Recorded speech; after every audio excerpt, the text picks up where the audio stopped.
В течение 2 дней нюрнбергские депутаты всех уровней изучали изменения в федеральных законах, об основных гарантиях избирательных прав и права на участие в референдуме граждан Российской Федерации и об общих принципах организации местного самоуправления.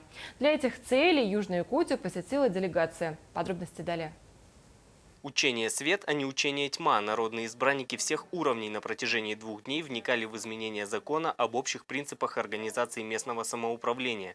Согласно внесенным поправкам, ответственность на народных депутатов возложена огромная. Ведь в течение 3 месяцев все поселения Нерюнгринского района должны принять устав, который будет регламентировать способ избрания глав поселений. В течение 3 месяцев должны принимать свои уставы. Вот там они четко должны определять выборность своих глав муниципального образования. Данные изменения касаются только поселений. Главы районных центров будут избираться прямыми выборами. Также на сегодняшний день одна из главных задач для всех муниципальных образований заключается в том, чтобы аккумулировать работу депутатов всех уровней. Нужно выработать совместный план решения проблем, а также чаще вести обратную связь с населением.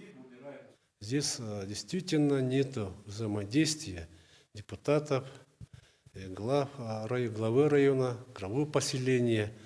И вот сегодня обсуждали именно это законы и как дальше должно работать представительный орган. Итоги 2 дней кропотливой работы подвел председатель Постоянного комитета Государственного собрания Илтумен по вопросам местного самоуправления Василий Местников. За круглым столом он ответил на вопросы депутатов и дал свои напутствия. Надеемся, что работа нерюнгринских депутатов станет более продуктивной и народные избранники станут ближе к народу. Игорь Акимов, Семен Амосов, Кирилл Федоров, НВК «Саха», Нерюнгри.